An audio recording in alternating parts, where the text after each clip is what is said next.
Fala pessoal, sejam bem-vindos aqui ao canal e esse vídeo aqui é um dos mais importantes que eu já fiz aqui na história do canal. A gente vai falar sobre a inflação. A inflação parece que está querendo ficar um pouco mais alta. Vai ser fundamental tomar uma decisão certa para o seu futuro financeiro. Onde investir com a inflação mais alta? Será que é o Tesouro Direto? Será que são os fundos imobiliários? Como que você vai tomar essa decisão?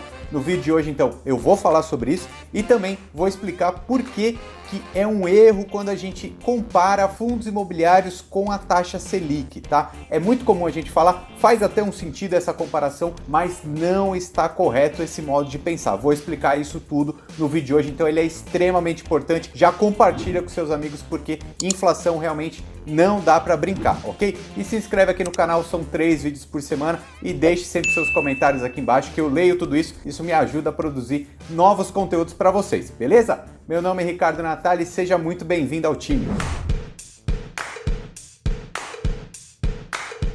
Olha só, a primeira coisa muito básica aqui, a gente precisa entender que todo investidor, toda investidora precisa bater a inflação, tá? Isso daí é uma regrinha de bolso. O que é a inflação, né? A inflação é o aumento contínuo e generalizado dos preços. E por que o investidor precisa bater a inflação? Porque a inflação corrói o seu poder de compra. Muito simples, né? Se você ia comprar alguma coisa no mercado, sei lá, ano passado custava R$10. No ano que vem vai custar R$11. Então você não pode mais ter aqueles R$10 para comprar aquele item. Você precisa transformar aquele seu dinheiro em R$11 para você manter o seu padrão de consumo, o seu poder de compra, tá? Então é por isso que a gente sempre costuma falar, quem não investe o dinheiro já está praticamente perdendo esse dinheiro, tá? Se você deixar o seu dinheiro debaixo do colchão, no ano que vem você não vai comprar as mesmas coisas que você compraria com aquele dinheiro, tá? Se você deixar R$100 debaixo do colchão e for numa loja comprar um item que custa R$100 hoje, só que se for fazer isso no ano que vem, não vai conseguir comprar, tá? Então investir o seu dinheiro é fundamental para você manter o seu poder de compra e mais que isso, você aumentar o seu poder de consumo aí acima da inflação, tá bom? Então, sem sombra de dúvidas, você precisa sim bater a inflação, tá? Ok, então a gente já entendeu que o investidor precisa bater a inflação, mas como que você faz isso? Agora eu preciso te explicar dois tipos de índices que medem a inflação, tá? Isso daí também é importantíssimo, porque você já deve ter ouvido falar de IPCA e também de IGPM, né? Mas agora, nesse vídeo aqui, eu vou explicar exatamente o que são os dois e por que você precisa se proteger da inflação, tá bom? Então compartilha esse vídeo com seus amigos que é fundamental, tá? Então vamos falar primeiro aqui do IPCA, que é o índice mais comum. Vou até mostrar na tela do meu computador. Olha só, o IPCA, ele é medido pelo IBGE, tá? Então ele é um índice medido pelo IBGE. E nos últimos 12 meses ele está cotado a 2,31%. Então vamos lá, vamos esclarecer, né? Então o IPCA é um índice de inflação, quem controla é o IBGE, o IGPM é uma outra instituição, é o FGV que faz isso, mas daqui a pouco eu vou explicar. E o que o IPCA ele faz, o IBGE, né? Ele é o que tem a maior número de estatísticas do país, né?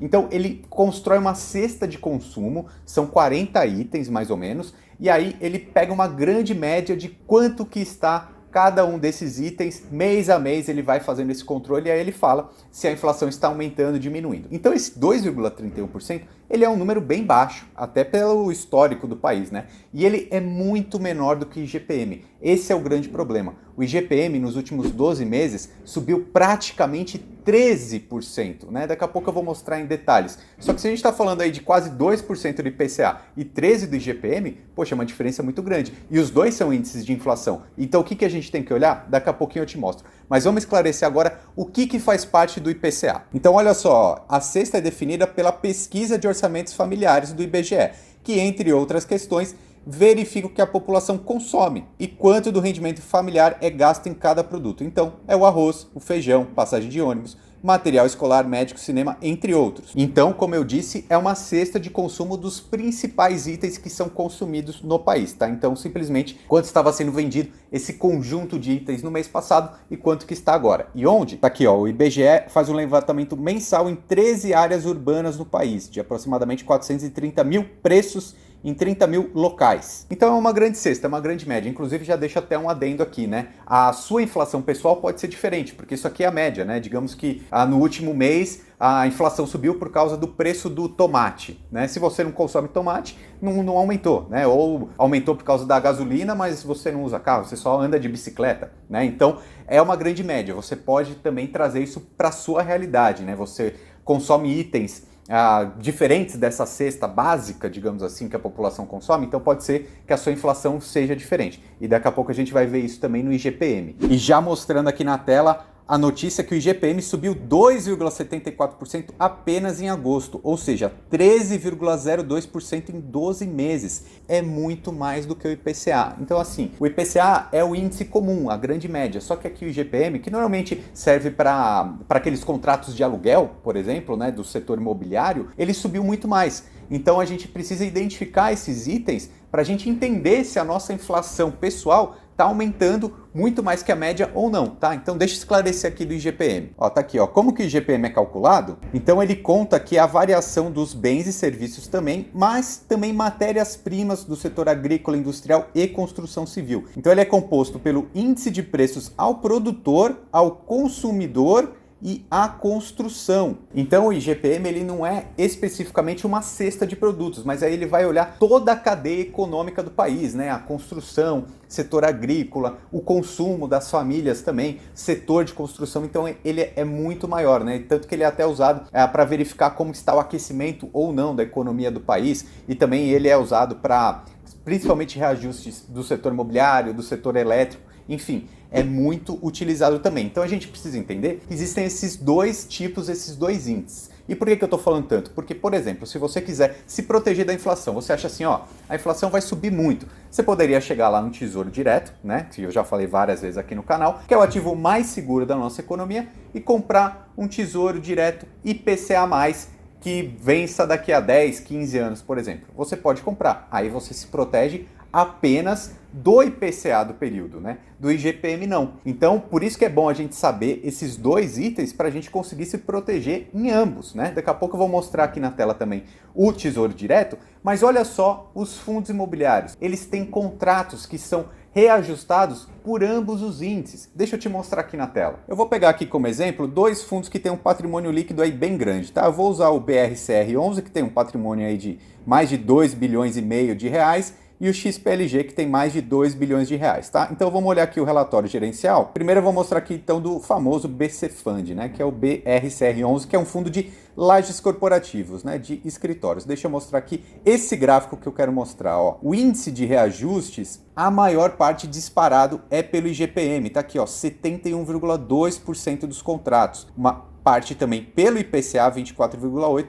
e uma parte por outros índices aí um pouco menores. Então aqui, olha que interessante, o fundo imobiliário, os reajustes de aluguéis, os contratos de aluguéis dos fundos, eles têm esse reajuste pela inflação e muito também pelo IGPM. Então até dá para fazer um balanço aí na sua carteira. Investir num fundo imobiliário é praticamente um sinônimo também de proteção contra a inflação, né? É óbvio que no fundo imobiliário tem a variação da cota, tem a questão de ter vacância ou não, de pagamento dos dividendos mensais, dos aluguéis, mas os contratos dos aluguéis, essa revisão aí pela inflação, é uma ferramenta muito interessante para o investidor e a gente precisa pensar nisso. Mas olha só agora do XPLG para você entender um pouquinho mais. Aqui no relatório a gente consegue ver, ó, 54% dos contratos seguem o IPCA e 42% seguem o IGPM, tá? Então, por exemplo, aqui, ó, em 2022 vai ver, digamos que vença um contrato aí que tenha reajuste pelo IGPM.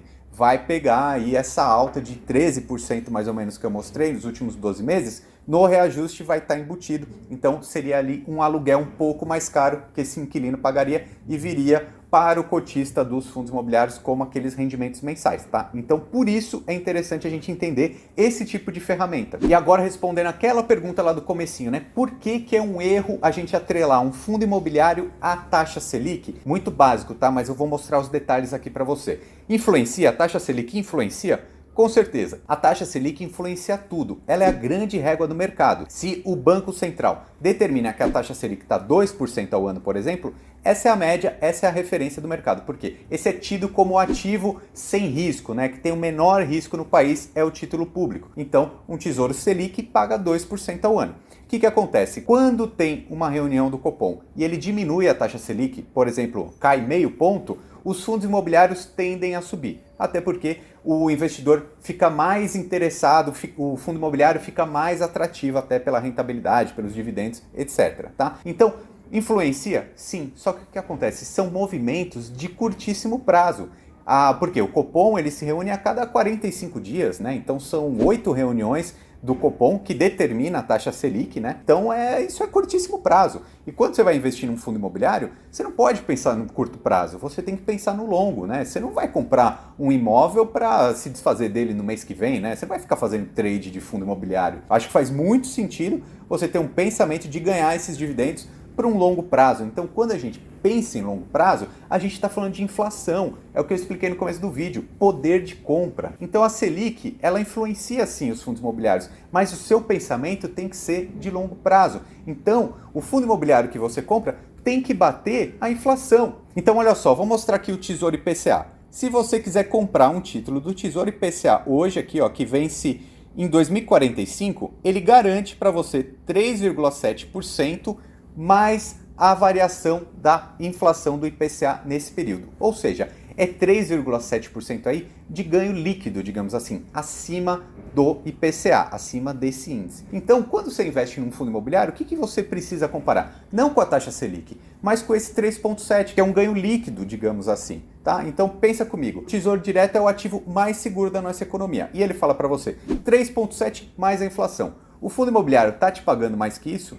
Essa é a conta que você tem que fazer. Pega a inflação mais o 3,7% nesse exemplo aqui e o fundo imobiliário nos últimos 12 meses aí pagaram mais que isso? Porque aqui está garantido que vai ser 3,7% mais inflação até 2035, tá? Então, usando os exemplos que eu trouxe aqui, o BRCR11 e o XPLG11 pagaram mais que isso? Dá uma olhada aqui na tela, ó. Nos últimos 12 meses, o BRCR teve um prejuízo aí de menos 4,99% na sua cotação e o XPLG, por outro lado, teve um aumento de 17,35%, ou seja, renda variável, né? Uma coisa não exclui a outra. É interessante investir em títulos atrelados ao IPCA? Sim, mas um fundo imobiliário, além de ter uma possibilidade da cota, ele ainda tem reajustes, tanto do IPCA quanto do IGPM, né? São riscos diferentes, mas uma carteira robusta precisa ter itens aí de todos os lados, né? De renda fixa, de renda variável, né? Então vamos pegar aqui um histórico um pouquinho maior desses fundos. Se a gente puxar 5 anos para trás, o BRCR11, já incluindo os dividendos, pagou 62% e o XPLG 48,10%, tá? Então a gente está falando aí quase 10 a 12% nesse período. Ou seja, quando você tem o longo prazo, o tempo a seu favor, provavelmente você vai obter mais lucro sim. Então o que eu quero que você entenda de uma vez por todas é, você precisa bater a inflação para aumentar o seu poder de compra. Então você precisa pensar em fundos imobiliários para longo prazo, independente da variação da taxa Selic, tá? Não precisa ficar preocupado assim, esse mês, hoje subiu 2%, amanhã caiu 1%. Pense sempre no longo prazo, monte uma carteira diversificada, títulos do Tesouro são interessantes, fundos imobiliários, os bons fundos imobiliários são interessantes também, tá bom? Então, compartilhe esse vídeo com seus amigos, deixe aqui nos comentários as suas dúvidas, as suas questões e, claro, se inscreva sempre aqui no canal. Um abraço e até mais!